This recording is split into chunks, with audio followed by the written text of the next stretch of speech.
That's right, Chad. I drive the coolest cars, wear the freshest clothes, hang out with all the raddest dudes, and date the hottest women with total agency over their lives. That's because I'm driving the Maxonomic SMITE gamer chair. You can too. With just one simple internet click, you can have all the same glory that I get to have just by sitting in this chair. Use code SMITEMAX. That way you can get yourself an embroidery as well as the ward in-game as well. That's an exclusive word you can't get any other way other than by picking up this chair. So make sure you pick it up. It's got all the class symbols on the back as well. And I will not lie to you, I haven't swapped back to my old chair because I've been legitimately comfortable. I'm here, joined on the desk, though, by Will Newberry, Gore Miser here, who's with me. Will, Gore, never called you Will. I just kind of freaked out for a little bit there. How you feeling, bud? Feeling pretty good, dude. I'm glad to hear that this chair has turned your life into such a magnificent thing. For me, I'm just really comfortable while I sit around and say dumb things on the internet. But honestly, that's really what I need right now. That's like the whole of my life, so it does make me happy. And I'm just happy to hear things are going great for Finch.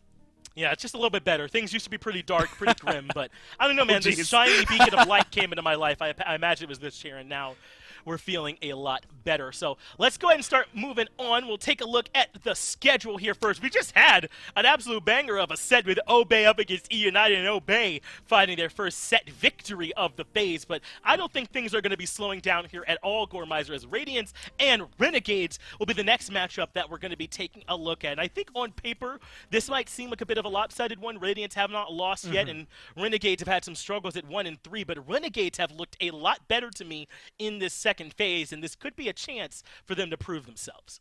Oh, absolutely. The losses that they have right now, they've been good losses, as good as they can be, right? You know you're going to go down. Their last one was an 0-2, but they still look solid when they go down. The problem is the length of this set, in my mind, really is based on which Renegades we get, right? If we get the Renegades we've been seeing the last few weeks, maybe even dialed up a little bit of a notch, I think this is a team that could come through and at least give us a solid 2 games, even if it is another loss. And I think that, honestly, you know, standings-wise, maybe it doesn't look as good, but for their team and for their play, it should absolutely be noted that they've been improving.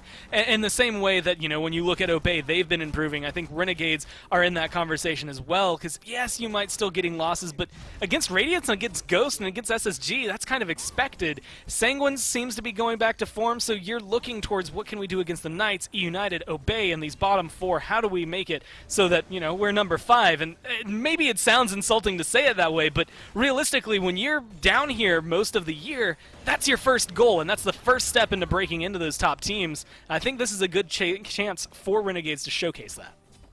Yeah, the first step is not onto the first place platform. You got to take a lot more steps to get there, and this could be one of those first ones here for Renegades. And I think they've got a lot of real X's and O's reasons why they might be able to do it. Laspera, to me, has really improved here in this second phase in the jungle, and he is going to be a big engine for them. I think Venenu has been improving his play as well, moving from role player for this team to a legitimate win condition for them as well. Renegades are going to need all of that to step up because their opposition in Radiance is truly frightening. Aurora has been firing on all cylinders. Cyclone Spin has looked better too. What has been the best part of this Radiance composition for you to watch, Gore? My favorite thing is the transition they've made. So this is very weird, but everybody, when you look through it, has somebody on their team in the league that typically is the guy that finds the first blood, that's making the plays happen. They're typically most kills that they have on their team. Usually that can translate into highest KDA. A lot of the times you see your jungler. For Renegades, you see the support. But here in Radiance, you see everybody getting a slice of the pie. Aurora adapting, Benji, all being in there. I think what Radiance have done really well this time around is they just smoothed out everything that was going well. Last time, it really did feel like adapting kind of was the lead for the team, and the rest of the group was following behind, all still brilliant players. Now you get to see them work as a cohesive unit, which has put them up in the echelon with Ghost Gaming towards the top.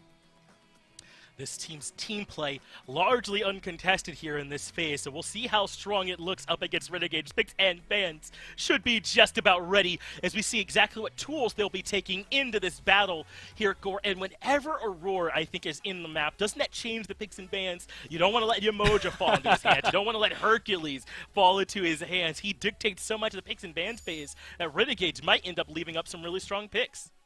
Oh, it changes it dramatically when you have to come through because, like you just said, you have to think about everything you're letting through. And for some teams, it's like, man, we're letting, wow, we get this Cupid for the third game in a row, and he's been doing really well here.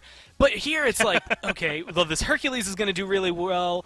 Well, so is the Yamoja, so could be something like a Xingqian if he wanted to pick it up. Like, any of these supports that we've seen kind of dominate, I mean, even Cerberus, I believe, last week, we saw kind of come to the forefront for a couple of games, is in the mix for a support player. And most of those I just listed are ban-worthy, but you don't want to ban them over your Freyas, your Olaruns, Yamoja belongs up there with them. So how Renegades kind of tiptoe their way through this is going to be delicate, because otherwise they might step on a landmine. Well, no surprise, Renegades start out by taking a look at that support pool. The question is, where do they want to go from here? Remember, there's a bit of an arms race with the Cthulhu and Amaterasu. If you just ban one of them, then you're leaving yourself weakened in the solo lane because the other team will take that remaining pick. So we might see them avoid the solo lane with these next few bans and head towards, like we're seeing now, the mid or the jungle, and try and deny some high-value picks there. Freya's still notably unbanned at this point, so maybe that's where Renegades go here, Gord. It'd be a solid ban, I think, and it'd be kind of curious if they let it through. I mean, Bera's been loving the Soul. I don't think Soul is going to have a very fun matchup against Freya, so yeah, she should definitely get taken away there. But that leaves, again, like you had mentioned, so much online for Radiance. Cthulhu and Amaterasu both still open, and honestly, you can argue with whoever you want about which one's going to be better as you transition, because they both have so much merit to them. I would be surprised to see if those weren't in the top 3.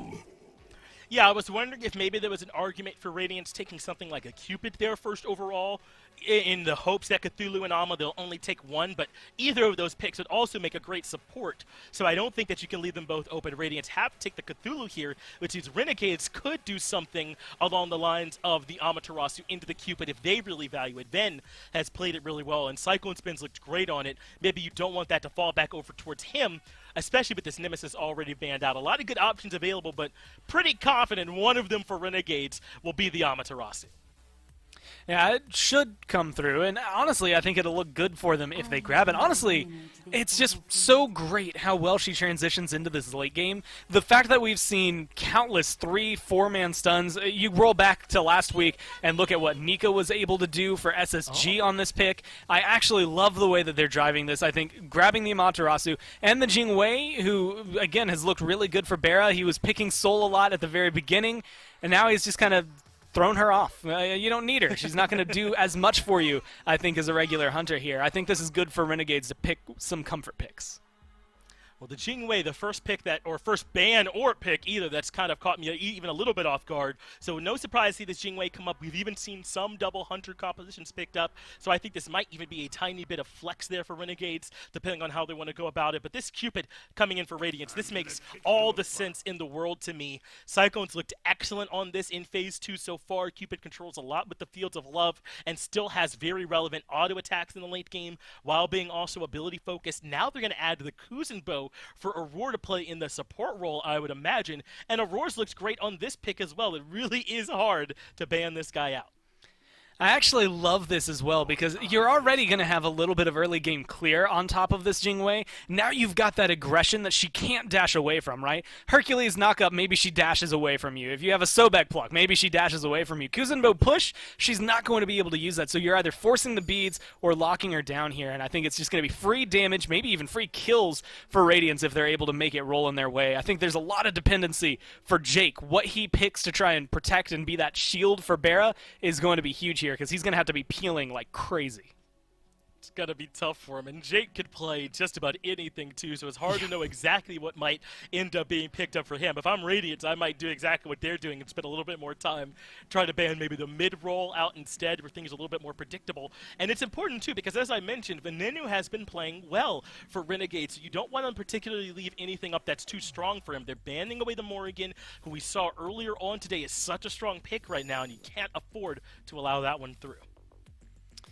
I think the potency of being able to, hey, there's a second Cthulhu on the field. Here's a Fields of Love for our team if we're Renegades. I think it's a good ban.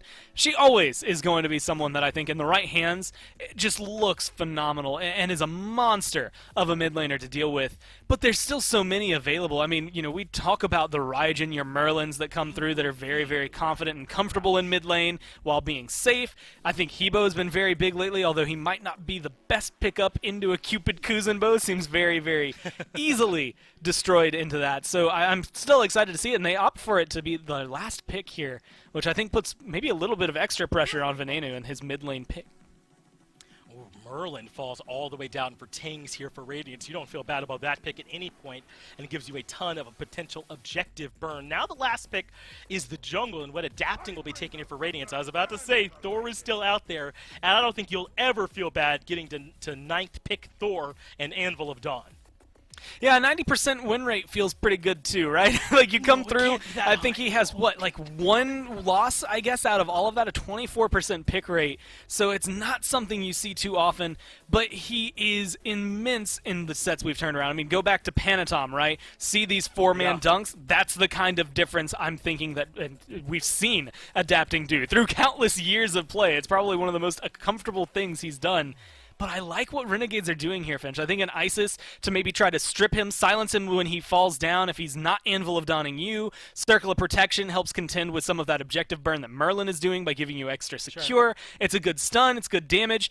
I don't know that she's like the end-all, be-all, and I don't know that she's going to make the biggest splash for your team. But having that decreased cooldown this patch for Spirit Ball maybe helps her at least a little bit. It does make this Daji ban make more sense, because at the point when they banned it, they had so much CC immunity. I was wondering why they were so nervous about it, but if they were planning to pick up this Isis, who can be very vulnerable to someone like a Daji, then that ban makes a lot more sense to me, because obviously doesn't have that CC immunity available. So I think Renegades were thinking this through even a couple steps ahead in terms of what they wanted, but still, giving up that Thor to adapting is always scary. Either way, we'll see how it ends up working in game number 1. Thank you, Finch and Gore, Aggro and Mifflin, bringing you Radiance versus Renegades. And Miff, I think this game has the potential to be even more fun than most, because these two teams are very, very different in their normal play style, but Renegades has a way of bringing teams into the types of games they want to play, scrappy, sporadic sort of fighting. And Radiance has the comp that I think can really handle that. I mean, I agree completely, insofar as I think it could be a scrappy game. I'm giving my benefit of the doubt 100% to Radiance. I mean, you don't sit at the top this long on a fluke, right? And you're absolutely right to point out their draft. I love adapting on this Thor pick, man. I think any team that's going to ban out Daji into Radiance is only making Radiance stronger, because it's forcing adapting to play, in my mind, just a better god. Yeah, especially right now with upgraded Shell and Hide of the Nemean Lion, I tend to agree with you that Daji doesn't feel particularly threatening to me either way, but maybe Renegades had this Isis pick in mind, and Isis ideally can make it work, as Aurora sniffs out an interesting start here from Bera and Jake. They actually don't hog the purple. Instead, they go straight to their Alpha Harpy and hog that after doing the purple buff, and it nets them a little bit of an advantage, at least temporarily. They missed 2 minions from the wave. I wonder if this is going to get them both level 2 off of these archers. That's a start we haven't seen before, but Cyclone being able to solo the majority of that wave with Aurora blinking past means that he's already level 2. It seems like that wasn't enough to give him level 2 off that first wave. I think it really was just a play to make sure that Radiance isn't able to get pressure in the lane, as they should with Kuzenbo and Cupid, and then move in and potentially steal away those Alpha Harpies. Renegades kind of playing a little bit ahead of the game, making sure they mitigate all the loss that they can. As far as Renegades draft goes, I would say that they're really only looking for pressure in one spot, and that's in mid. I mean, Isis is #1, the queen of pushing down some minion waves. Match it up with a Raven, you've got a ton of kill potential. The root from Raven into the Spirit Ball from Isis, that's just ranged damage galore with easy follow-up. It's a lot of CC for sure, and Thor is one of those characters that doesn't really want to be interrupted the vast majority of the time. Isis has 2 different ways to do it, a pretty classic counter matchup for her there in mid, but I don't know. I just don't know if Isis is really good enough to warrant seeing pro-level play. When she's ahead, she still feels super impactful, but man, when you're behind on that character, you just feel really, really worthless. Yeah, you're going to get absolutely run down. Her damage output's already going to be lower than a majority of mages. But let's talk about Isis from ahead for a second. So she's getting pressure. Sure. She should be able to get at least a small lead. She's got potentially one of the best objective secures in the game. Circle of Protection's dropped on a Gold Fury. I don't care what phase of the game it is. I don't care what god's on the enemy team. Nothing is going to out-confirm that. So if they're able to use an early lead, push themselves into the Pyromancer, into the Gold Fury, force a team fight there, not only are they getting a little bit of protections from standing inside that AoE, but they're also creating a no-play zone, a giant heal, and potentially the hardest hitting ability in the game right now. I like this Isis pick, and it tells me that Renegades are feeling confident coming into the set.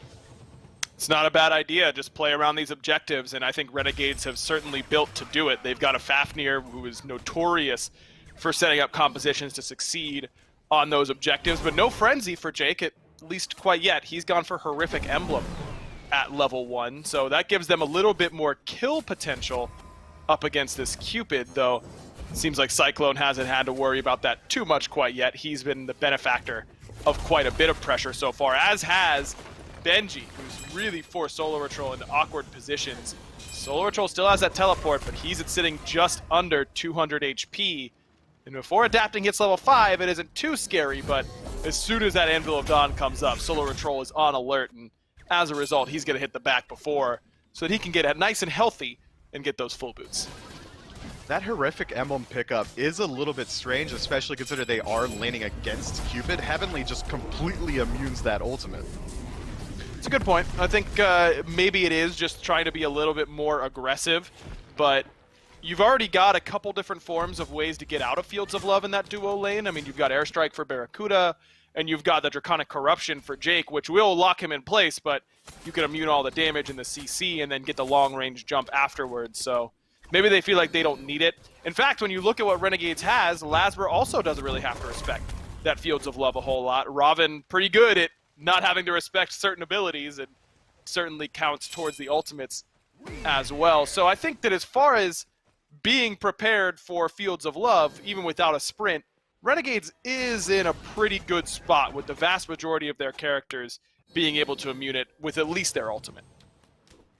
Yeah, I can agree with that completely, and I guess that does allow them the additional benefit of maybe getting a little bit of pressure in that long lane. Fighting into Kuzenbo and Cupid themselves isn't going to be easy. Drop a Horrific Emblem, though, Cupid's going to be a lot slower after that dash, maybe sets you up for a gank from Lazarus a lot more quickly, make him rotate into that lane, trying to alleviate some of that pressure. But I think Renegades really should be keeping their focus on that 3v3 in mid. They want to play around this Isis in the early game while she's still at her potentially strongest point in the match, and you want to keep big man Tings down. This Merlin's going to be very susceptible to ganks from Robin, very susceptible to any form of CC from this Isis. I think it really is going to come down to when is Radiance going to start to send Aurora towards the center of the map so we can really see some plays get made.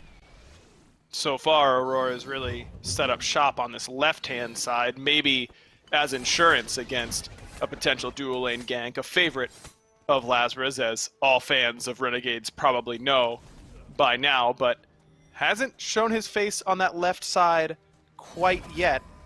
Both mid laners having completed their boots means that there is certainly kill potential for both sides, but maybe a little bit more for the Isis just based on the kit alone, but based on farm, it's really big man Tings who's in the better spot. Speaking of better spot, now I think Cyclone Spin doesn't have to worry too much about that airstrike being aggressive. He drops the Fields of Love and is happy to trade ults. Is that a moment where, as a jungler, you want to be called over, though? If you're Lasbra, you kind of want Baron to just let you know that, hey, Cupid doesn't have ult, we can definitely kill him now. I think it is good for both junglers, but I would say the beneficiary of it is losing out on the Cupid ultimate and trading out Jingwei ult means that Adapting is going to have a much, much easier time ganking than Lazarus ever could. Anvil of Dawn connects with Jingwei, and all of a sudden she no longer has her best escapability. She can't CC immunity with her ultimate. The chase down potential is there, but Adapting looks like he's looking at right. He's looking right indeed. Full combo onto Solar Patrol, but Dazzling Offensive gets off in time. Benji's not going to be able to use that much range in order to catch out SOT, so the Amaterasu escapes with her life. One ultimate down for Adapting and no kill to show for it. Radiance unable to find the first tally of the game, and That's kind of the check mark, right? I mean, as Thor, you feel like that Anvil of Dawn is most impactful in the early game because of how much distance it can cover and how easily you can find multi-man advantages where the enemy team might not be ready for you. If you can survive the first 2 to 3 Thor ults, you're probably doing pretty well on the other side. I agree, but even then, Renegades have Robin in the jungle, who's going to be at that exact same phase, trying to get his power plays in that mid-game centric focus. I think that Thor is going to scale much better into the late game just because that ultimate is always going to be a fantastic engage tool. He's always going to be able to look for multi-man stuns in a team fight. I really think Renegades, with the draft that they have, this Isis and this Robin together, need to be looking to make proactive plays at this phase of the game. Hello, proactive in the duo lane now as Barracuda gonna dash forward, looks for some more onto Cyclone and Aurora, losing the health trade for sure as Radiance, but they've got enough mobility to stay safe and back it up from that position. But Barra, despite being down in Devo Glove stacks, identified a pretty good window with some help from Awesome Jake, but it seems like Adapting is really relying on making sure that Benji doesn't get ganked on this right-hand side, and frankly, it's worked so far for Radiance. They're up almost 1,000 gold just 8 minutes in without a kill to show for it. And it's really just been neutral camp dominance for them so far.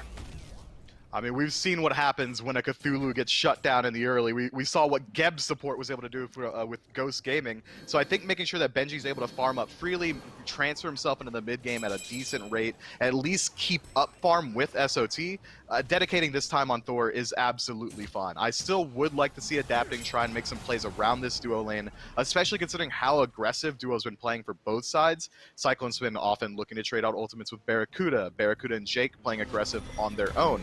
I think it really does open up the map for Thor to try and look over there, but maybe that's a bit of a responsive play from Renegades, realizing now that really Adapting's been kind of hovering this right side of the map so much that they're allowed to move up that far.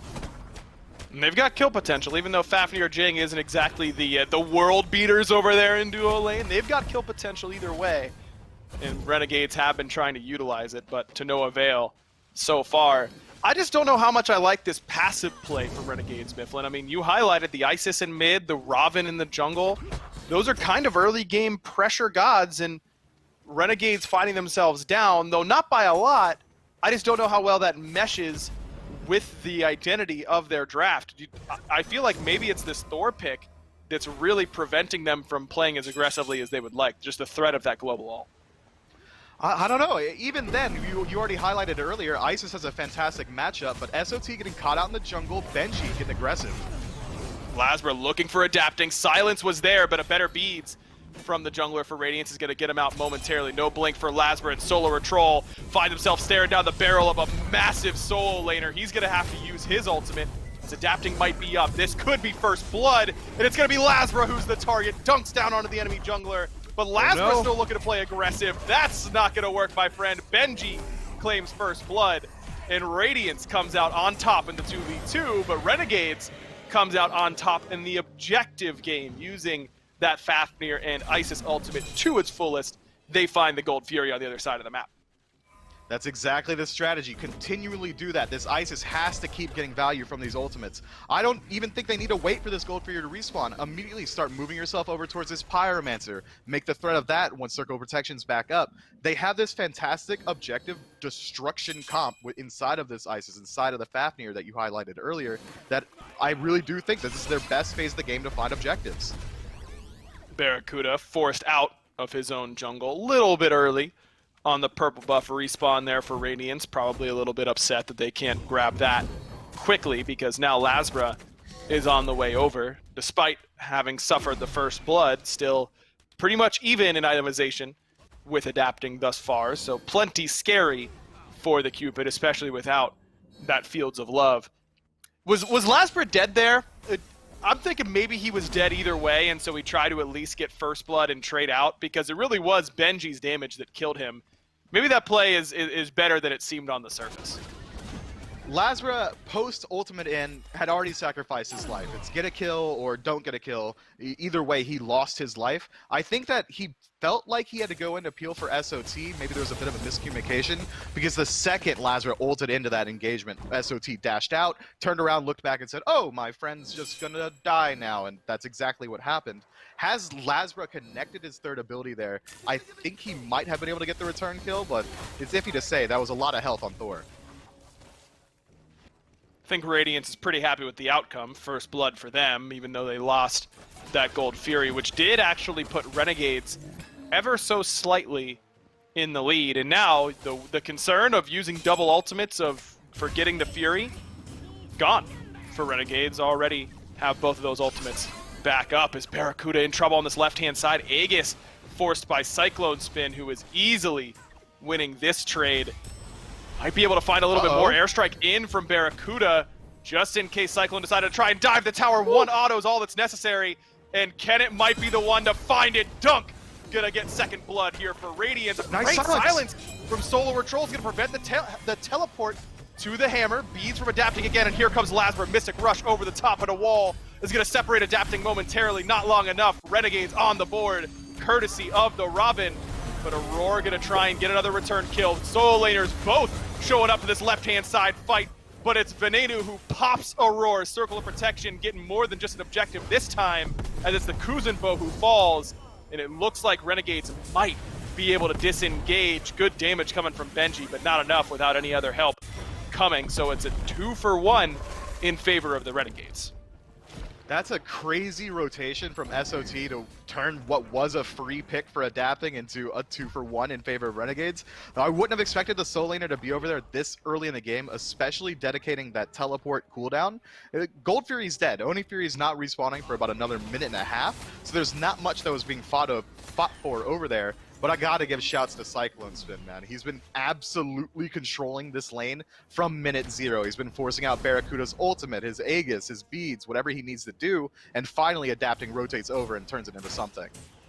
Oh, it was a teleport to the tier 2 from Solar Patrol that got him there. Looks like Benji got there the hard way, hoofed it all the way from the right-hand side, but SOT a little bit more ready with the teleport. Benji's was down at the time and made the play in order to kill adapting and got his beads simultaneously. But you're right, man. I mean, Cyclone has been dominant in lane. I think he's really found his stride since really the end of Phase 1, going into playoffs, has really looked really, really solid since then.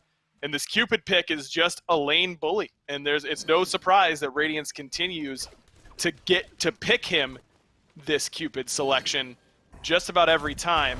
But now it's not the usual duo lane that he's going to have to go up against.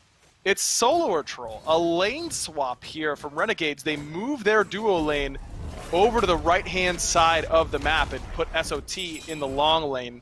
Why do you think we're seeing them do this? Maybe we hold that thought because adapting's going to make him regret it. He sure will. Awesome Jake, 1 HP and a dream, but big man Tings is the Dream Crusher this time. Barracuda going to have to airstrike away as well. And Radiance not concerned of where the two duo lane members of Renegades are. They'll find them either way. Barra under constant pressure so far this game. That'll be a tier 1 on the right-hand side. That'll be airstrike down for Barracuda. And that could be an opening here for Radiance around this Oni Fury, though, of course, with Circle of Protection there for Venenu. It is anything but guaranteed. Renegades know that Radiance are starting this up. They've got that Oracle vision, but they don't seem too dissuaded. Solar Troll wrapping around the backside. Venenu coming in a little bit late. Doesn't want to be the first one in to the pit. Aurora keeps it leashed in that Fields of Love. Doesn't end up hurting Solar Troll too much, but he has just got nowhere to go. What mobility for the Amaterasu. Doesn't matter there. Cyclone Spin finds number 4 for Radiance as Benji keeps everyone zoned from the Renegades, but I still don't know if this is free, Mifflin. Venenu still has ultimate. Look at Lazra. Blink and ultimate ready to go. Erendite in the inventory as well. He's on a pretty strong power spike. But Radiance using these Cupid hearts to their fullest advantage. Blink in from Aurora. Finds Casper on the blink push. So that might be enough to send Radiance packing. I like the play from Renegades there to just keep hovering around. They didn't really show too much face because they had that vision advantage through the Oracles. And now they've kept this fight elongated so long that it seems like they're being the ones aggressing onto the gold tree. Radiance has used a lot of their utility already. Benji's ultimate's going to be down for a long time. This might be one of the better fights that they can look for, but instead it seems like it is going to fizzle out. I like the idea from Renegades to go for that role swap, especially considering how has that lane been going. Cyclone Spin's been looking for aggression constantly, forcing Barracuda's ultimate, removing that degree of safety. It's just a bit of a double-edged sword because where's Thor been playing the entire time? Adapting's been camping solo. That's exactly where they're going to go to. Oni Fury already gone. Renegades have gotten it, but Awesome Jake may have to pay the piper for it. Still has that ultimate, and without Fields of Love and without Descent into Madness, that's going to get him out of there. So Renegades not deterred. Solo Patrol TP's back in, has the Frenzy, and Renegades' objective composition continues. And this is a very, very out in the open playstyle here for Renegades. They don't seem to be wanting to fight a whole lot. They just seem to want to go for the objectives. And you know what, Myth? It's worked so far. They're down 4-2 in the kills, but up in gold about 1,100. Look, keywords so far. I'm worried about how well Renegades are going to transfer into this late game phase. Sure, it's worked out enough to keep them afloat. They've got about 1,000 gold in their favor, but they're also down 1,000 experience as well. And as this game goes on and on, this Isis is going to get a lot weaker going to the late game, especially compared to a mage like Merlin, who's going to be shredding objectives, tanks, anyone standing in front of him. I mean, Thor's going to scale much better into the late game than this Ravana, just because he's got that pseudo-global ultimate, the engage from a range. There's so much here that Radiance's draft is going to be able to do once they Voltron together into this 5-man stack that I'm worried about how well Renegades is going to really transition. If they were planning on going for this objective-centric comp, I really feel like they should have been leveraging the pressure that Isis and Robin bring together in the early game, but instead it seems like they were just kind of playing around wherever Radiance decided to go and then went for the objective on the opposite side of the map. Well, it hasn't punished them yet, but I agree that this is not exactly an exorbitant lead here for Renegades by any means. They're up, like I said, about 1,000 at this point. Was expecting a Sunder second relic for Awesome Jake to try and combat this Cthulhu. Decides on the upgraded shell. You have a preference there? You like the direction he went? I'm going to side with you, man. If you don't have a Nemesis on your team to counter a Cthulhu, Sunder's the next best thing just to deal with that mitigation he gets once he goes into the Descent of Madness. I think that they're going to struggle a lot with Benji once he's able to rotate into these team fights. He's already going a more bruiser-centric build, so the damage output's going to be there. Some slight tankiness is going to be there, and he's not really going to have to contend with any defense shred from Renegades. This man's going to be allowed to walk down anyone who stands in front of him for free. I do wonder, though, I think it's interesting, might have to hold that, as Jake looking for Tings in the mid lane, but Hammer a little bit off the mark. I do wonder if the Isis is there not just for the objectives, but to circle of protection in the middle of that Cthulhu ultimate. It kind of makes sense when you think about it in the context of you can't really run from Cthulhu. He's too big, he has too much range, so why not just stand and fight? I think the circle of protection can be very useful in that moment. We'll see if that's how Venenu chooses to use it, or if it's for objectives only in big red letters stapled on that ultimate. Didn't need it for that objective, though. Renegades able to get the Pyromancer with a light contest from Benji walking in. Speaking of walking in, Jake maybe walks the wrong direction. Eats about half his HP for his troubles as the tier 1 tower in mid for the Renegades suffers the same fate. In fact, a little bit worse, as tier 1 is going to go down without a contest from the Renegades. Wall a little bit off the mark there from adapting. Did get the back end of Venenu, but not enough in order to find purchase for a kill. So Radiance don't leave the objective game just to the Chaos side. They get at least one in their back pocket. And that showed me that, again, Renegades aren't really sure how to fight into anything with the draft that they have right here. Radiance essentially walk into that tier 1 tower and take it for free when it was around 60% health on start. Hello. But Renegades go into the objective. Fields of Love dropped and Lazarus already Mystic rushed away, but Renegades, they still want the Fire Giant. They're focusing on the objective as Jake tries his own. Benji gonna do the same thing. Circle protection already down, and Mifflin, I think it's too early. I don't know if that's gonna work out. Cyclone Spin's already found 2, but Lazarus gonna answer back and find at least one more. Radiance are going to Radiance. confirm the Fire Giant this time around. Objectives, that's on our side, they say to the Renegades, in a clean deicide there. Renegades have nothing to show for it. They pull the Fire Giant, and they come up empty-handed. A roar for 5 in an FG.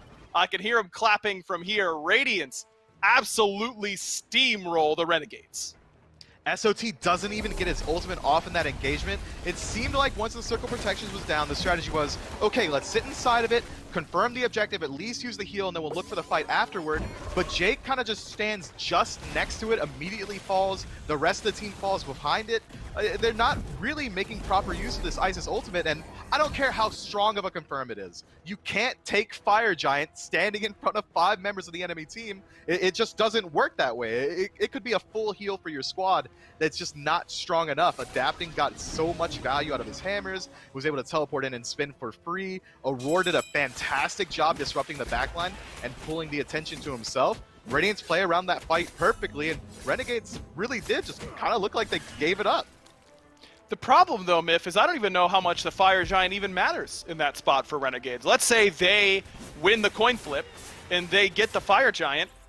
They still get 4 for 5, 1 for 5 on the other side. They still lose that fight, and so the Fire Giant doesn't end up mattering. Sure, maybe they don't lose right Phoenix, but they probably do anyways. It's just the rest of the fight might go a little bit better. The rest of the game might go a little bit better for them. But that just... Maybe Renegades felt like that they were on a clock with the Isis in the Robin, and they needed to make plays while they still felt strong. But I just don't think that was the play to make. Obviously, hindsight is 20/20, but I think that's my main problem with it, is that even if they get the objective, that fight is never going to go their way. Completely agree. There was no escape plan there. It's not as if there's a Horus on this team who's going to scoot to the skies you out of that sticky situation. But even then, let's say that they were feeling under pressure to fight while they're still strong. Isis and Robin, 23 minutes in, everyone rapidly approaching level 20. This is not their strong suit. These fights where you go for these 50-50s should have been occurring much, much earlier in the game, but instead they kind of dragged it out and meandered the pace. Left side Phoenix already down to half. Aurora gonna blink in, finds Awesome Jake, who's more than happy to get into the back line of Radiance. Actually gonna commit the jump to make sure he gets a little bit further in. Use the horrific emblem as well, and Radiance able to shrug that one off with ease. Benji continues to just be an unstoppable force on that front line. Spirit Ball finds a home onto Adapting for some good poke, but Cupid Hearts continue to look awfully impressive here as the Renegades find themselves on the receiving end of many Assault player complaints, and the Cupid healing getting a little bit annoying for them, I imagine. Jake hasn't even used a button after jumping in earlier and is down to 20% HP. No chance for a contest now. Left side Phoenix cracked for Radiance, and now Renegades only have one bird to stand on. Renegades didn't even put up a defense. Sure, Jake tried to be a frontliner, but take a peek at the cooldowns. Every ultimate available, only one active used by Renegades. They just seem so hesitant in this game to commit to any sort of PvP engagement. If they're not fighting a literal AI, I haven't seen them dig their heels in the mud a single time. They're not willing to fight into the actual players of Radiance, and it's starting to show. Their base is now almost completely exposed. As you said, only one Phoenix left standing. Radiance has complete map dominance at this point. Renegades, if your strategy was PvE, again, I got to keep harping on it. If your strategy was PvE, you should have done it when you were at the strongest point of your game instead of waiting till this point. Just feels like Renegades are a little bit lacking in guaranteed engage, and when they do have engage, who's going to stop Cthulhu? That's the main problem. I mean, now Barracuda's at the point in the build where he can maybe threaten Benji a little bit, and especially with the way that Benji's playing, he's felt so confident that he's gone Spear the Magus 6th item, so not a super heavy defense build for Cthulhu. Bruiser is even a little bit generous, I think, with the way that he's built, but he just gets so much damage mitigation that I don't know that Renegades have enough to really kill him. I mean, you've got the Amaterasu and you've got the upgraded Frenzy. At the end of the day, I think that has to be enough in order to kill this Cthulhu, but it's just a matter of time. How long will it take you, and can you win the fight elsewhere while you're so focused on it? As Radiance have gotten quite a bit off of that FG, but Renegades now only have one wave of Fire Minions to worry about after Venenu finishes off this right-hand side, but Renegades did not do a good job pushing out that left-hand side. The good news is they have options on who they want to defend. Solar Troll has teleport up, though not upgraded, and of course Barracuda on the Jingwei can back and fly, and it looks like the latter is the call for the Renegades, but this is a much slower option in terms of rejoining the fray, and Radiance feel like they don't want to give any time over to the Chaos side. Fire Giant down to half for the reset. Solar Troll in, and he takes a poke alongside Lasbra, both looking a little bit worse for wear, though Lasbra certainly feeling that a little bit more. Heartseeker is done for the Robin, so that's big, but not as big as the back that he just finished. He's going to have to walk all the way back from base. Solar Troll dashing in on the backside, looking to try and maybe steal away this Fire Giant. No, it's just a delay. Getting low. Radiance, and Radiance doesn't have to worry about it at all. Thor Dunk right on top of that Fields of Love, and Solar Troll feeling the love from Cyclone Spin as he notches his fourth as Jake transforms in Siberia. No one in a red jersey close until Lasbra comes up and over the top looking for Big Man Tank, but the flicker still good. No chance for Lasbra to kill the mid laner, and Barracuda and Venenu have nothing left to do but cry as everyone on the team is gone. Barra gets his back stopped, and Radiance looking unstoppable in these fights. 4 men strong, only 2 left remaining from Renegades. I'm sure Benji's completely fine shutting out his life there. He's able to zone off essentially 3 members completely on his own, artificially creating a gank scenario for Radiance to stack up 4 on 2. It works out perfectly for them. Sure, they trade out the Cthulhu, but even on respawn, my man's going to have teleport and get in there just about instantly. The base has been largely left open. That Fire Minion wave hasn't been pushed out on the left side. So if Radiance wants to, they take this right side Phoenix. They could even try and use that 10 seconds left on Lazarus respawn to go for the mid Phoenix and then work their way to a weakened left. But it seems like it's going to be the reset. I don't know, man. It really is almost frustrating to see Renegades playing like this. It seems like they're not willing to commit themselves to an engagement. SOT's the only one who actually makes it into the Fire Giant pit at all, and he commits his ultimate to only stunning out Aurora, the Kuzumbo, the tank, who's nearly level 20 at this point and has a Mantle of Discord and it's Nemean stacks. You're not killing him. If the idea was to go for the Fire Giant steal, you have to send someone else in there, someone like Lasbra. You said earlier that you're worried about Renegade's ability to engage these fights, but I don't think it's that. I think Lasbra, Awesome Jake 408, and Solar Troll on these gods have fantastic engage potential. It's the follow-up damage. What is Isis going to do when we see a stun come out from SOT? Throw out a Spirit Ball? All right, that's about 500 damage at this point of the game, and then you have to channel Wing Gust for a full 3 seconds. You're not going to be allowed to do that just about ever. The Renegades draft doesn't seem like it can work at all at this phase of the game. Just feels like they're on different pages too, doesn't it? I mean, that fight was scattered is generous almost. You know, that was throwing some birdseed from the 3rd floor onto the park ground. I mean, it's all over the place. It's not all in one area. Renegades were so split, and Radiance just won every single individual engagement from that point, and a lot of that is credit to the lead. But I think the only way you can beat that lead right now if you're Renegades is to group up and deathball a little bit, but they've been unable to do so far. Pretty low on the player damage numbers for what it's worth for basically everybody on the Renegades. 4 blue jerseys at the top 4 so far for Radiance. Doesn't look like that's going to stop anytime soon as we revisit the left side Phoenix. In Season 1 of this siege, it went pretty easily for Radiance. See if they're able to repeat that performance here with this next wave. Benji, first one in, a little bit of poke, and again, Cupid Hearts go down and keep his frontliner healthy. And again, Renegades do not seem interested in trying to be aggressive on that left-hand side. Again, down to only 1 bird for the Chaos side. Well, you said they're not interested in getting aggressive. They're not interested in getting defensive. That's a second time this game that Radiance walks into a Phoenix, doesn't have to commit any of their own cooldowns, and Renegades doesn't use any of theirs. It seems like they're just not willing to defend at this point. Well, Jake's willing to do something. Jumps into the back line once again. Horrific down, and he's going to get his ultimate off, though. Not with a lot of health remaining, and he's got a Fields of Love waiting for him on the other end. 5 in a row now for Cyclone Spin. 5-0-5 looking pristine on the Cupid. Solar Troll pushed up against the wall, and a big dunk in the back line comes adapting right on top of Venenu, and he's going to force out that circle of protection. Heal coming for these members, but they've been onked, it looked like. No healing coming through from Renegades, and no hope in this game either. A double kill for adapting as Radiance go on to the Titan Barracuda against the entirety of Radiance. And the undefeated squad looks squeaky clean in game number 1. Look, Renegades need to shift up the strategy somewhere there. They got to be able to fight in. I think it was literally last week that you said this, Aggro. I hate quoting you to you, but the only way to beat pressure is with pressure. If you're going to let Radiance literally walk over you, I mean, Renegades might as well rebrand to Doormat after that game because they were just getting walked on those defenses. They have to be able to fight in, be willing or capable, it doesn't matter, but they can't continually allow these objectives to go down without putting up any remote fight.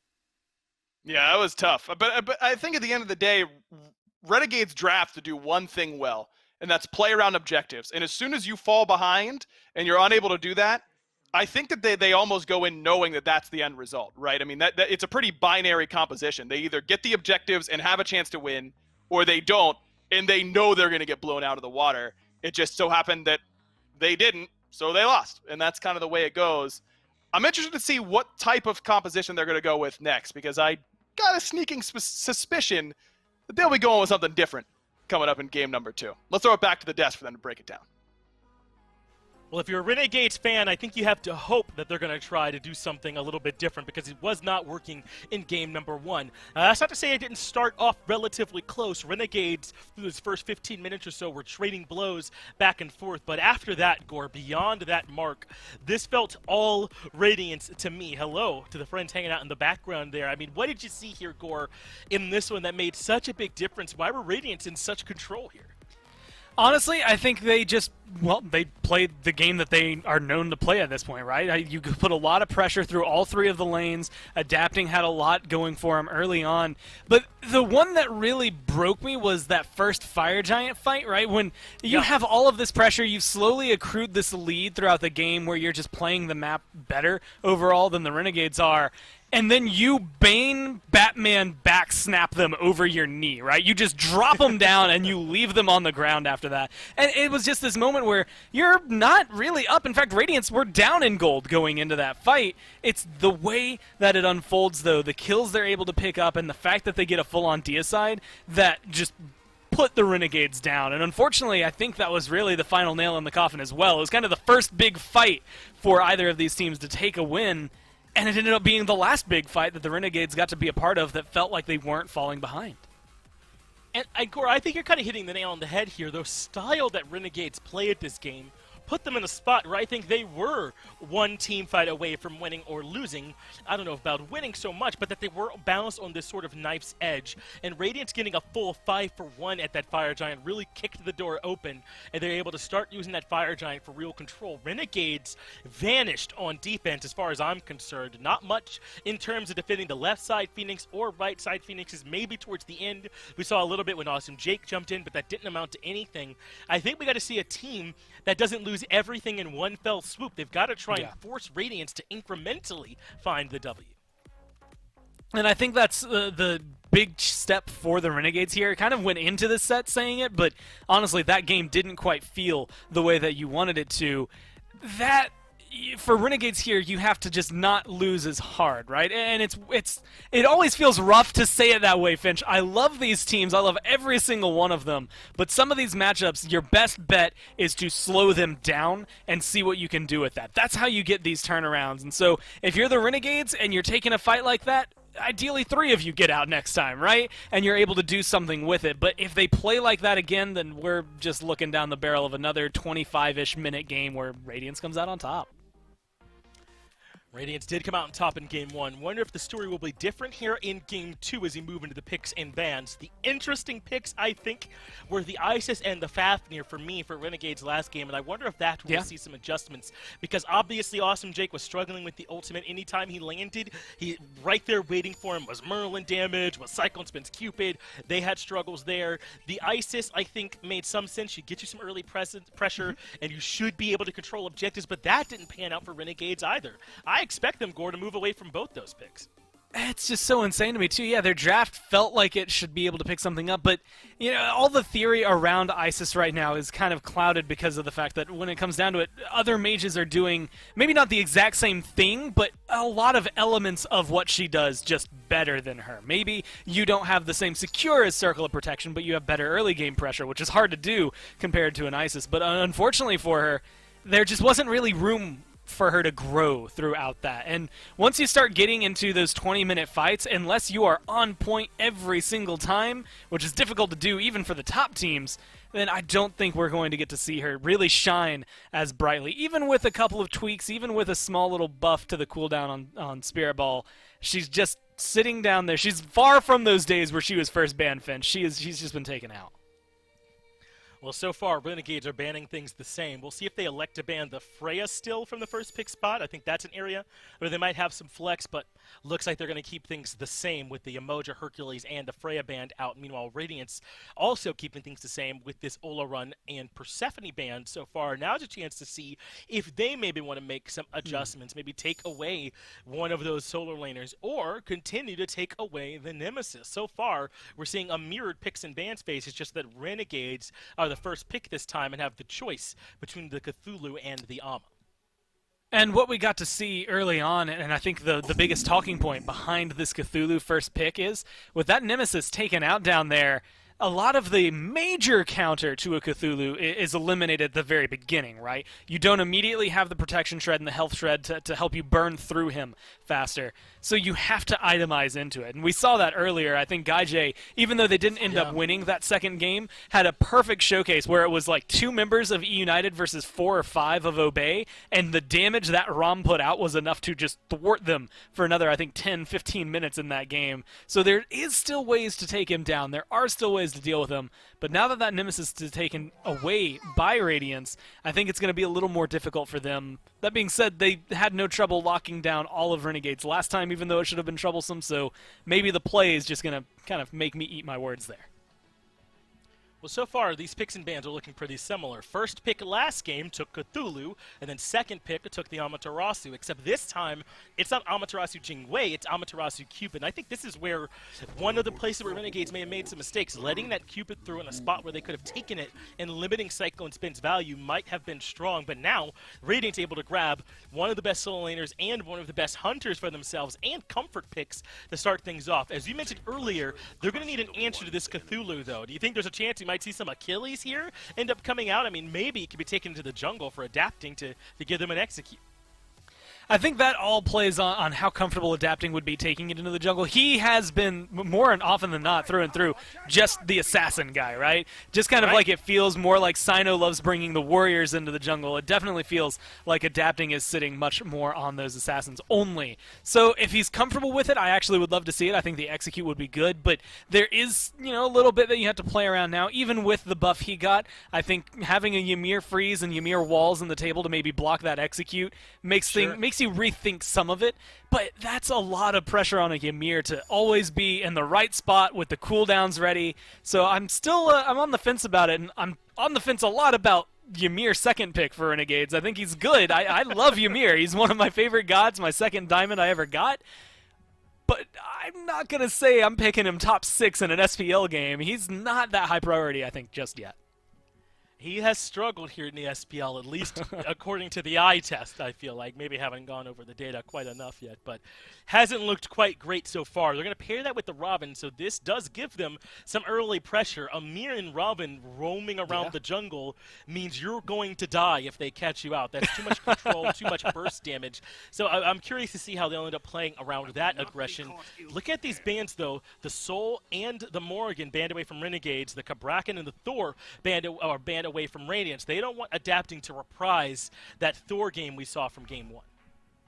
I honestly think this, from Renegades, especially if the Scylla gets locked in, it feels like, how do we stop and mitigate our early game losses and then get something that can carry us into the late game, depending on what their hunter is for Bera as well. It feels like late game we've got Scylla, we've got Cthulhu, we've got X, whatever is picked in here, and early game we've got Ymir and Raven to help either get them online faster, because let's face it, a level 2 crush hurts, just doesn't hurt as bad as a level 20 crush. Either way, you're still taking a lot of damage, there's still a lot of potential, and I think the Ymir, the Raven help escalate these more late game gods, or the ones that have a later power curve in the game now that the ROM's picked in, and help them facilitate that early game and come online a little faster. It feels like a lot of shutdown for Radiance on the side of Renegades, but Radiance just respond with, cool, we'll just heal it and not worry about that.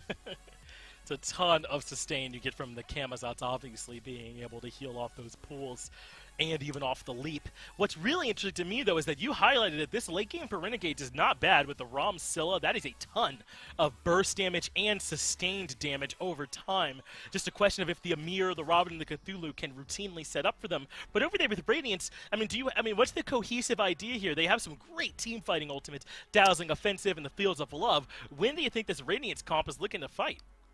Yeah, it's actually really interesting. I think Camazotz, honestly, once he hits level 5, anything that can happen, right? Horus, we've seen the way those ults can be used. He'll fight anybody. But between like Merlin, Cupid, and Matarasu, like you said, I'm not looking at their team and seeing an individual where I'm like, that guy's going to be the hard carry for the team. It feels much like the way that their play has felt so far, where it's just, this is oriented less around these individual one-on-one, first 10, 15-minute gameplay, and instead around this team fight. How do we work together?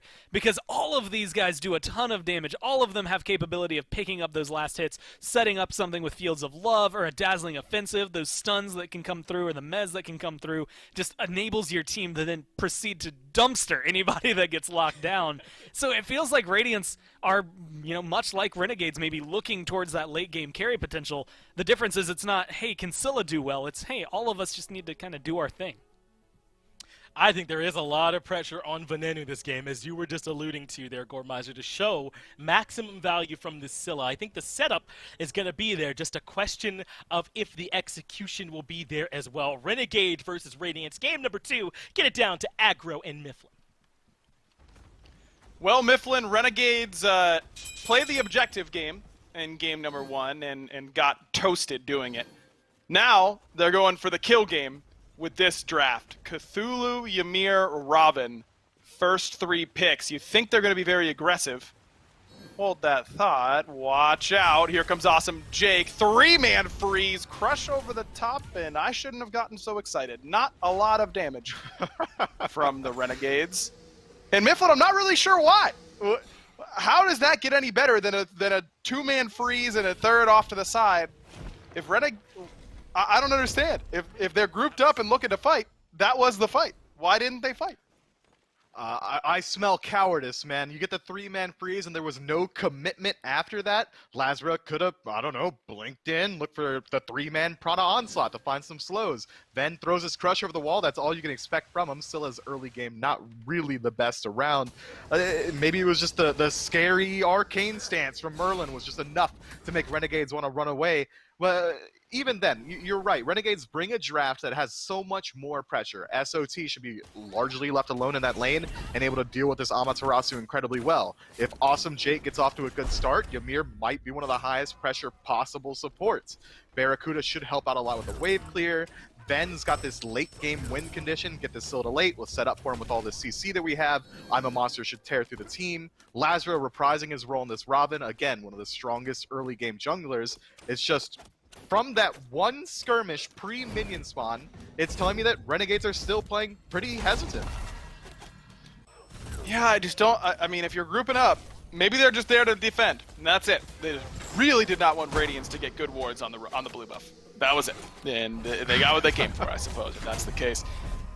What I was going to say, though, is that it's interesting to me that the first 3 picks are so aggressive. In Cthulhu, maybe not, but Robin, Ymir, and then Renegades follow up the draft and finish it with 2 really late game gods in Scylla and in Rom. Do you think that the early game pressure from Robin and Ymir are so good that they don't have to worry about getting any pressure elsewhere? Is that the plan? I think that the 3v3 is so strong, but maybe Lazarus is going to show us why he's reprising that role in Robin. He's going to chase down Benji here. Seems like he's just going to get the walk out. The mitigations from the second ability going to be just enough, but returns a little bit of pressure. SOT was getting forced out a bit, so that's going to return them to a state of equity.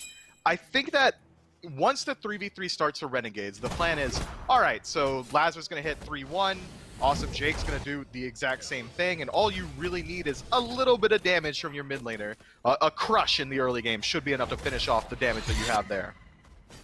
Adapting now going to show his face on this right-hand side, though Camazot's not exactly known for his prowess on ganking warriors. The kit much better suited to diving and killing backliners because of the lack of hard CC. So Adapting just there to return the favor that Lazra earned some pressure for his solo laner. Adapting does the same and goes on his way, but Jake gonna blink in, find a two-man freeze on this left-hand side. Aurora taking some good damage, but imagine he's okay, still has that Protector Surge.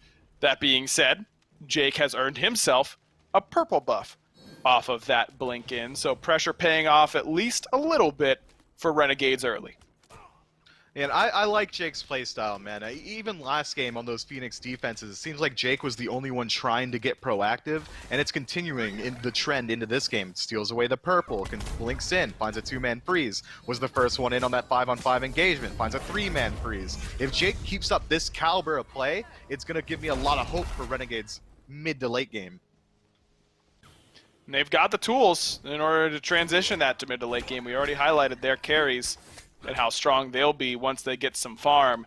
Radiance's composition, on the other hand, is a little bit interesting. I think that they're really, really well equipped for team fights, but no CC on the jungler at all. Camazotz has really made his name as a solo laner more than anything else. Looks like he's going to come in late to this engagement. Wall actually blocks the route from Lazar. You hate to see that. Not as much as hate to see this. Another three-man freeze from Awesome Jake, but now he has been left to the wolves. Barracuda doing what he can in order to keep them at bay, and he can do enough. Much ado about nothing on this left-hand side as both junglers show their face and both teams walk away empty-handed. Was that 4 jungle attempted ganks so far this game, 2 from each, not really amounting into much. But I think having this low CC god adapting on this Camazotz is okay, because you flank it with gods like Merlin, who've got ranged CC, Horus, some of the best single target CC into a knockup. Amaterasu is going to have that very amazing dazzling offensive for the engagement. I don't really think you need too much CC from your jungler. Adapting is going to have so much damage come late game, likely going to go for this Heart Seeker and Erendite build. He's going to blow up just about anyone. If your entire strategy from Renegades is, okay, we've got a King Protection comp, we're going to set up CC, and Ven's going to kill everybody, well, Adapting might just be the perfect answer to it. He blinks in, does Vampiric Bats and a Screech, immediately goes in the ultimate. What's Ven going to do? He's probably going to die before the Screech even finishes casting. It's not a bad idea.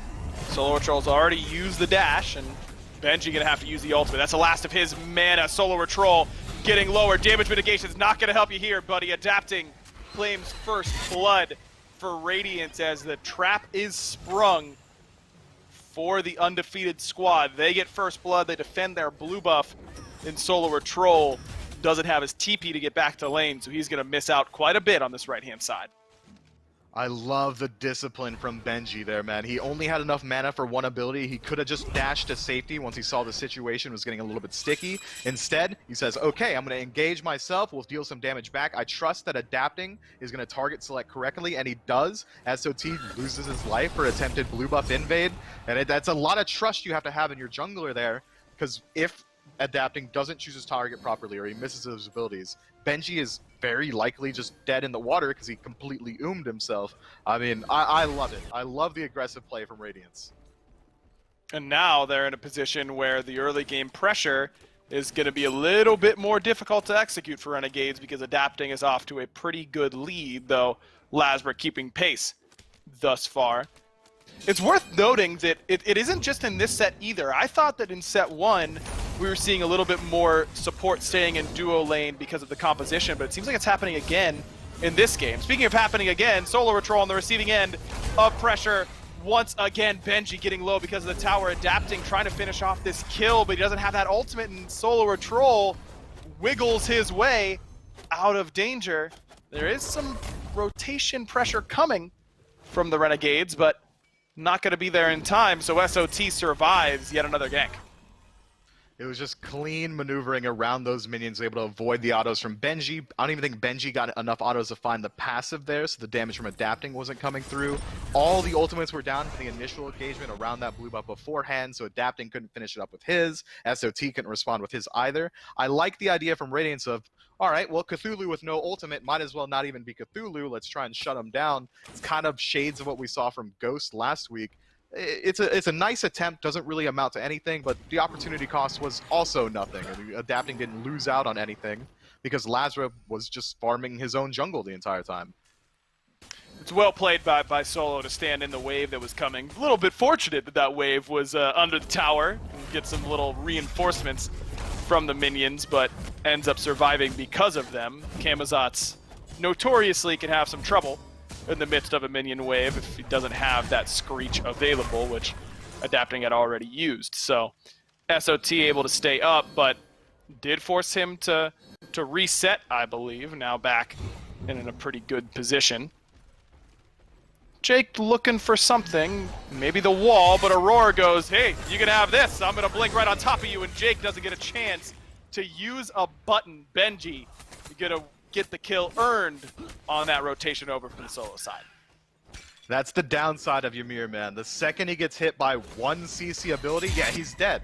I mean, even if adapting just hits him with the Vampiric Bats, the wall's no longer an option. That slow is strong enough that he can't just drop it on his feet. He's going to have to pull a full 180 to find it that way, and that's just not easy enough to do. It doesn't come out quickly. Jake doesn't cast a single ability anyway because the damage output from 4 members of Radiance is enough to kill Ymir. Lo and behold, I don't think I'm shocking anyone with that news. Good rotation from Benji to clean up that kill. It was a little bit superfluous, but sure, why not? Now Radiance have established now that they can fight just about anywhere on the map, be it around Cthulhu, be it around this duo lane. Adapting's established himself about a half-level lead as well. Finished up that Brawler's beat stick. They're hitting their power spikes incredibly well, and this pace is very reminiscent of Game 1. It seems like Renegades are just fine letting Radiance do whatever they want on the map. Jake and Lazara find a comatose Horus body in the jungle as Aurora was already channeling that ultimate, so he's going to get out of there, but this is a numbers advantage for Radiance, and the trap has been sprung. Awesome Jake again, gobbled up by Radiance, but Aurora will follow quickly off good damage from Venenu. Rod first item doesn't look too bad when you get to do damage like that. Ven, not scared, going to continue to move forward. Sikkim chunks adapting out, forces him to use that Bat out of Hell. Watch out, here comes Solar Troll coming behind. Radiance don't see him until it's way too late. Cyclone gets popped by Lazarus Mystic Rush, and the Renegades have found a second kill in this engagement. Benji finally going to be able to match what Solar Troll has done, but looks like it might be a little bit too little too late, though Benji seems to disagree, dashes forward, and is able to bait out a little bit. Completely out of mana now as a stole later for Radiance, and I'm a Monster going to set up Barracuda for his first kill of this game. Jake has returned from the grave, as has Aurora, and Renegade's going to have a great opportunity. This Gold Fury now passing it back and forth between Venenu and Barracuda, secured by Crush, and Renegades find themselves a little bit ahead after an awkward start for Jake. That's clean engagement. Renegades was just on the scene a lot more quickly, had their 5-stacked team. But I like what we see from adapting here as well. He realizes that, okay, well, we're not going to be able to defend this Gold Fury. They've already respawned. They've got a 5-stack on it. So what can I do? Well, maybe I strip away the bat camps and the blue buff as well to maybe mitigate a little bit of those losses. Lazarus would have likely pulled himself a pretty decent lead towards the tail end of that. But instead, adapting is able to farm up not only for himself, but seal away some of the enemy jungle. But that is what can work for Renegades. The CC and the follow-up damage from Scylla is perfectly fine. It's plenty of damage coming from Ymir as well to set up for these fights. That is the strategy Renegades is going for, but it's a very high execution-focused idea. Blink in from Aurora, again, focusing out awesome Jake. Benji, the only one in tow for red jersey, whereas on the blue side, here comes Lazara. Root gonna force out that dazzling offensive, and Radiance walks away 2 ultimates short of where they began the engagement. Jake now getting a little bit tankier, but I think the main culprit there is only having your level 11 Amaterasu as the follow-up to the Horus setup is not going to be as successful. But take a peek at Jake's build as well. Instead of going that standard Thebes route, instead he's decided to build into what is likely going to be a sovereignty. If we see BMT get involved in these fights, any CC onto Jake followed up by Merlin damage, he might as well not exist. Wet paper with a blade running through it because he doesn't get that split defense from Thebes. He's going to have to wait a lot longer, likely moving into a Stone of Gaia or Thebes now. I'm worried about how well Jake's going to be able to sustain up once these fights start to shift themselves toward the center of the map. That being said, I mean, the sovereignty is so good against Radiance. It might be slightly worse for Jake individually, but I don't know if I really subscribe to that either. Yes, if Merlin's there, he's going to die, but he gets so much more effective physical protection from this that I think it's better overall for him to rush the sovereignty against the 4 physical composition for Radiance. Maybe you go Thebes into Spirit Robe here or Gaia, and I think Jake's going to be in a pretty decent spot not too far from now. But you might be wanting that a little bit earlier on in your build, especially considering Renegades are playing a much more proactive playstyle right now. Jake constantly looking for these fights. I think I would want him to be a little bit more effectively tanky at this point in the game. But if you are grouping up as 5, I see, to your point, having that additional aura defense for the rest of your team is going to be hugely impactful. I do like the strategy from Renegades, though. They're playing much more proactive in Game 2, and it's established them a pretty sizable lead. Solar Troll uses that ultimate as CC immunity to stop that fracture from finding home, and Lasbra here to follow up, adapting, in trouble, gonna take to the sky and sneak his way through Awesome Jake's wall. Aurora has no such luxury despite having wings of his own. They get clipped for Renegade's 4th kill off of damage from Venenu. Seeing that Scylla start to swing early, all this focus on the side lanes has really benefited Renegades to the tune of level 14 here on this Scylla, as Renegades gonna notch themselves a Pyromancer. It's not just Venenu, by the way, who's been the benefactor of these early fights on the right-hand side. Barracuda up about a level and a half right now on Cyclone Spin. It's the first time I've seen Bear on something that's not named Solar Jingwei and feels like forever. Also the first time it feels like Bear has been able to bottom pick his god all phase. Seems like it's working out pretty well so far, Miff. It's now 2 levels for him on this left-hand side. I think it is certainly good for him, and he's got a much better matchup now. Jingwei into Cupid, there's really no fight in potential, but now if he's trading out his ultimate with Ram, he's able to return potentially 50% of Cyclone Spin's health bar with that ultimate if he's able to land all 3 shots. I think it's a much more winning strategy, and now we see Lazarus wants to rotate and get his hands on the cake.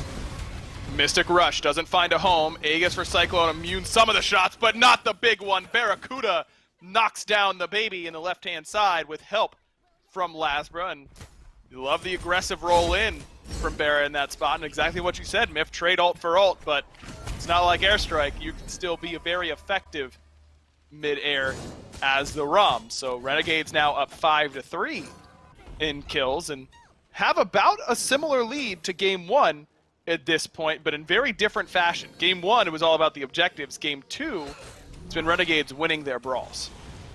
Winning the brawls and getting the objectives this time. It's looking so much better across the board, but I don't want you drawing any comparisons to Game 1 for Renegades. I want them to be able to run with this at least a little bit, because in Game 1, sure, they had a lead, but the second that Radiance put up any defense as a concentrated effort, they do lose out on the engagement. I think this Gold Fury is going to be very telling for the rest of the game, and it seems like Radiance have just no idea it's happening. I think they've got to know, they just don't feel like they can contest. I mean, adapting, coming out of base, Cyclone having just died, no Aegis for him, no ultimate for him either. Radiance may have known that Gold Fury was coming up, but they sure couldn't do anything about it. Another objective goes Renegade's way, and that marks the biggest lead of the set for the team looking to upset the undefeated Radiance. They're up about 3,000 gold at this point in the game, which is an impressive mark for this squad, and I think that their team fight translates pretty well here, Mifflin. I don't think Renegades are upset that this game is going to go a little bit longer. Yeah, certainly their team fight has a lot more cohesion in this game as well. Awesome Jake going to be the first one in. Try and find a stun onto Aurora. Doesn't quite connect this time, but the damage is still there. Little short blink from Aurora, able to throw Jake off the trail a little bit. Is now Jake the one in a little bit of trouble. Damage from Merlin is solid, but not quite as good as that from adapting. He's going to be the one to cut down the Frost Giant. third item, Heartseeker, thank you very much. That's going to do quite a bit of damage as Lasbra steps up. Beautiful overhead kick to immune the fracture. And Solar Troll is here to cut off Aurora's escape path, but of course To the Sky still available, and Aurora plenty healthy. Jake bites off a little bit too much, or the mid lane gets bamboozled by the response blink, and Radiance end up on top. I mean, second verse, same as the first. That's how it works for Ymir. If you don't win out on the initial engagement, your wall freeze doesn't find home, maybe you don't get the glacial strike, you're dead. I mean, you've got nothing left. You've got no mobility. Sure, you can go into the ultimate to create some space for the rest of your squad, but that's just about it. He kind of just has to accept his fate after he commits all three of his abilities to trying to pick out a roar. I like the idea from Radiance of playing a little bit more reactive around this point in the game, especially considering the lead that Renegades have started to establish for themselves, but it's already been cut a pretty large margin, only about 1,500 gold in their favor. I think they really need SOT to get into these engagements much, much earlier. Renegades need him involved so they can win these team fights. The knockups, the team fight ability, Descent into Madness is so hugely impactful for Renegades. The knockups can set up for Ven. They could peel out for Ven as well. Create some space for Lazarus to dive deep into the backline. They can't just have Jake be the sole person up front trying to do it all on his own. I agree that Solar Troll is going to be big for Renegades in this game, but at the same time, I don't think Renegades will be super stoked to see Benji join these fights either. Benji looking awfully tanky right now. Gone Berserkers into Hide of the Urchin. Item we don't see that much of these days. Fields of Love traded out that Astral Barrage, and this time Barracuda knows he can't spend too long looking at the clouds because there's help coming. Aurora has that To the Skies, but he's solo dropping into the back line, and for good reason, because he gets chewed up and spit out. Nice protective surge in order to get him away, and another counter blink. Awesome Jake just a step too slow on this freeze after the blink twice in a row now, as Aurora escapes that situation narrowly. Shoutouts to Oni's Hunter's Garb. That mitigation coming up huge for Aurora on that one. He was way beyond the cap of 3. He was all the way in the back line there for Renegades. And the wall was just barely off the mark from Awesome Jake. Could have turned a free pick into something like a Pyromancer, but instead Radiance disengage themselves and pick it up for themselves as well. And that gold lead, again, still continually getting cut every step of the way. It seems like Radiance is kind of farming the neutral objectives just a little bit better, the mid-camps, the oracles, whatever they need to do, and they're able to cut this lead slowly throughout the game without actually winning out on any of these engagements. Renegades still up 5-4, still have the majority of the actual objectives in their favor. 2 Furies. It hasn't really turned into much for Radiance as of yet, but I still think, and I give Radiance the slight edge in the team fight phase because of how easily executable their dive is. They're not reliant on things like freeze set up into an I'm a Monster or Lazra diving the backline. They have all these tools that they can use, like Benji using Dazzling Offensive to follow up for poke damage from Merlin. Cyclone Spin has a fantastic team fight ultimate himself. I'm just worried about how easily it is to avoid Awesome Jake 408 on this Ymir. It seems like every single time he's looking to engage, it's been targeted towards Aurora, and a 3-meter blink's all it's taken in the last 2 times for him just to immediately get out of all conflict. And if it isn't going to be Jake being the initiator, it's likely going to fall to Lasbro to set up for Venenu, and he's a little bit behind right now on this Raven, which is not a sentence you want to hear pretty much ever for that assassin. Interesting, by the way, that we've got a couple early game, very expensive power items on each side. Early Rod of Tahuti for Venenu, early Heartseeker for adapting. Which one do you like more? Well, I like Heartseeker, aggro. I play the jungle role, and it's going to open up the map so much. If Ven gets touched by adapting ever, he's going to explode into 10,000 pieces. But this Rada Tahuti does make sense. If you're the sole source of burst damage for your team, you better hope that if they're low health, you have to finish them, because there's really not much else that's going to be able to do it, barring maybe Barracuda's ultimate. Freeze again, doesn't find purchase onto Aurora, and Jake going to pay the price for it, but Solar Troll dashes back. Fields of Love, fantastic from Cyclone Spin, and Renegades somehow secure that Gold Fury, but Jake is already down and taken out of the fight. Renegade's a little bit split up. Solar Troll looks like he wants to keep on going, but the rest of the damage is lagging a little bit too far behind. Speaking of behind, that's exactly where you can find Adapting and Benji, both of whom keeping the backline of Renegades distracted as Lasbra forced to Mystic Rush away from the backline of Radiance. Renegades still pushing, but I don't think they're going to find a whole lot between the mobility of the Camazotz and the Amaterasu. Barracuda's roll is down, and Ting's looking to potentially slow him down. Big Merlin Huge combo. damage. Big man Ting's individually takes out one, nearly a second, looking for the double kill, and he solos them both. See you later, backline of the Renegades. Big man, he's got it on lock, and now Solar Patrol is going to follow them to the grave, and they can worry about what went wrong later. Adapting finds his fourth. Big man does it all for Radiance. Look, I can't complain too much about Renegades sticking around at their own purple buff, but there's really nothing for them to stick around for. Gold Fury is already down, they won out in the engagement, but how often are you going to predict a BMT walking up and 100-0ing two of your members like that? I mean, I didn't expect it. I didn't expect him to get the second kill either, but he was allowed to walk in for free to find that Ice Stance 1. BMT diff is all that was, and what was a Radiance win. They trade out one member for Gold Fury, it turns into 3 members, a tier 1 tower, all for free from BMT. That was nuts. That was absolutely nuts. Sometimes, MOBAs are a team game, but sometimes an individual play can turn it for you. And, Big Man, I've said all year that feel like he's not usually going to be the guy to win you the game, but he'll never lose it for you. He might have just won Radiance the game right there, Mifflin. Finds both backliners, insta-kills them both. Now a Fire Giant for Radiance as they start to surge on this right-hand side. What an individual effort by the mid lane Merlin. 2-0 and 5 for him. Now 5 items deep in the build, and Radiance get their pick of the litter on where they want to go.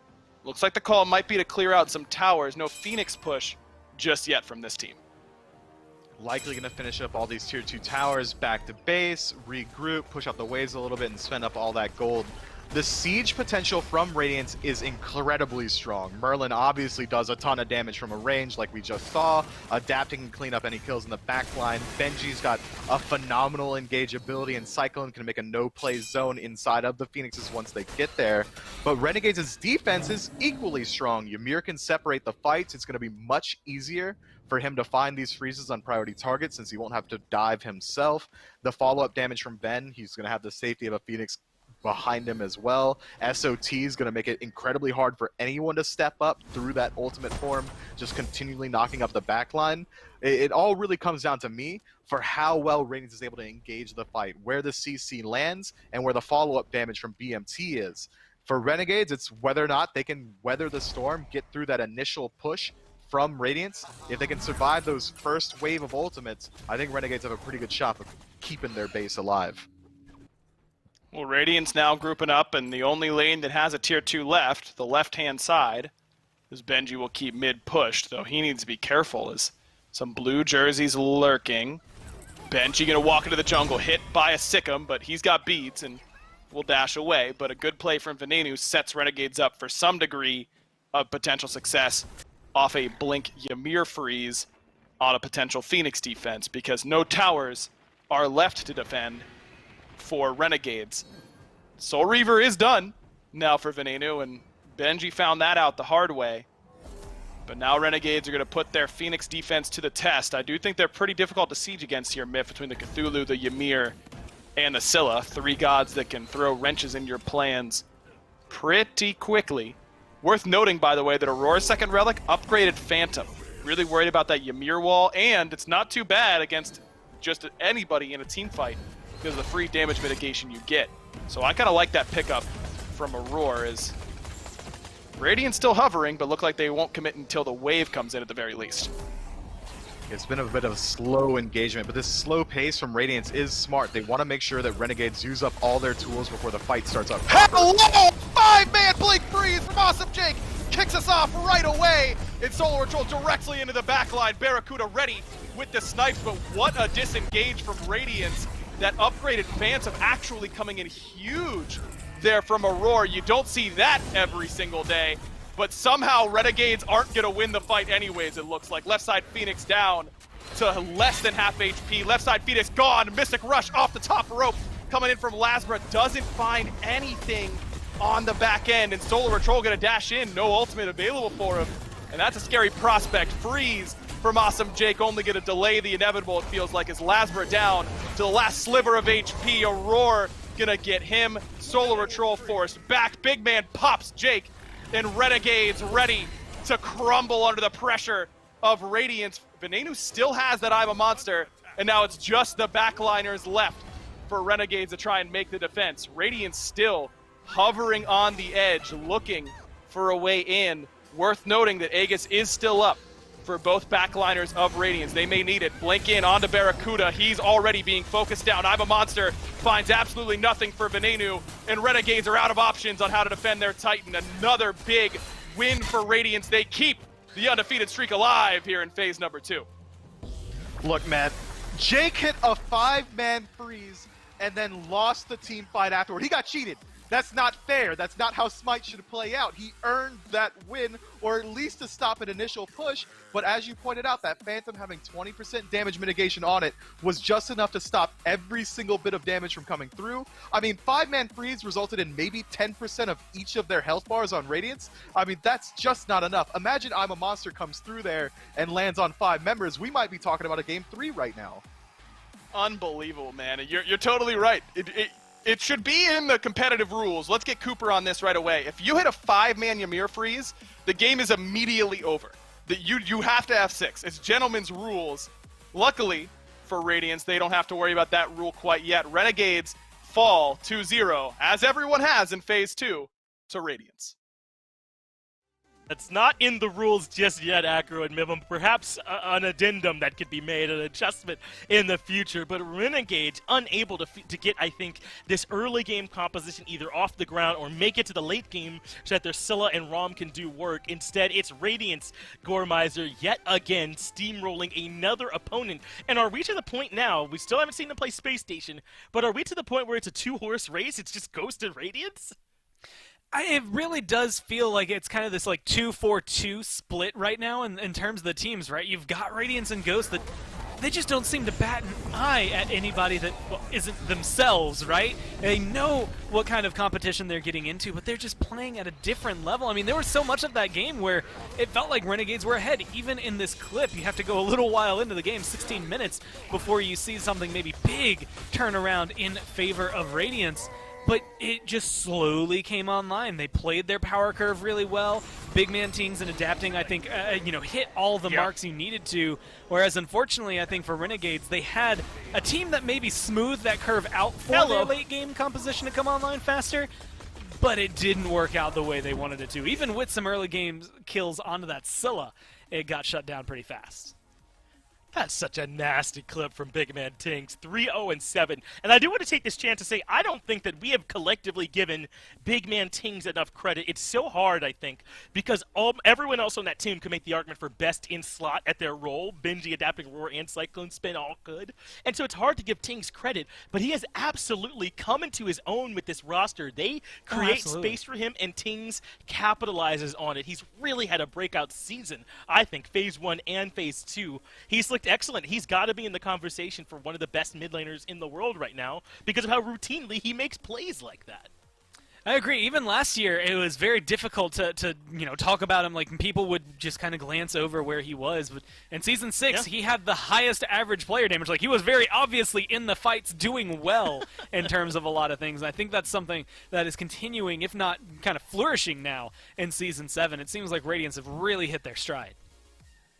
Well, let's go ahead and take a look at the standings. No longer a 0 in the win column for Obey as they get their first win of Phase 2 on the board. It is obviously sad times for United as they still can't find their first set win, but obviously a team with plenty of room to improve. Radiance and Ghost still undefeated at the very top. Let's go ahead and look at what sets we can expect on Saturday. Ghost and Sanguine, a banger to start off with, and then Radiance and Space Station to follow up. This can't be a surprise to me. I do work here, right? Either way, there's no world you can miss the Saturday broadcast. That's a nuts lineup. You got to make sure you're watching that. And then those games on Sunday are going to be excellent too. But we're going to learn a lot tomorrow, I think, Goremizer, about where those top teams stand. I mean, it's honestly everything you could ask for at this point. You're in Week 4. We're looking at Ghost and Radiance as maybe some of the top teams. The only two that could maybe compete with them are going to be SSG and Sanguine. We saw what happened between Ghost and SSG last time, so now we get to see what they can try to do up against Radiance. And the same thing there for Sanguine, especially if they're able to hit this stride again. I think tomorrow's going to be a big day, but my eyes are actually on Sunday as well. The first one is Radiance versus Renegades, I should say, versus E-United. I think that's going to be a tell-all, not only for Renegades to maybe get a second win, but there's a good chance for E-United to try and get themselves on the board as well. Those are the little moments right now, if you're in the bottom half of the standings, that you're looking for. Those are the wins you're trying to find. And right after that, Obey with a chance to prove themselves again. That's a really, really big Sunday in terms of standings for those guys. Yeah, I'm hoping that if I just stay right here and leave my camera on, then Saturday will get here faster maybe, and I can just pass the time to the next SPL stuff. But since we cannot, I have to bid you all farewell. To everyone back there in production that makes the show happen, to all the other casters, we appreciate you all for watching. Make sure you're back here tomorrow for those excellent sets, and we'll see you then.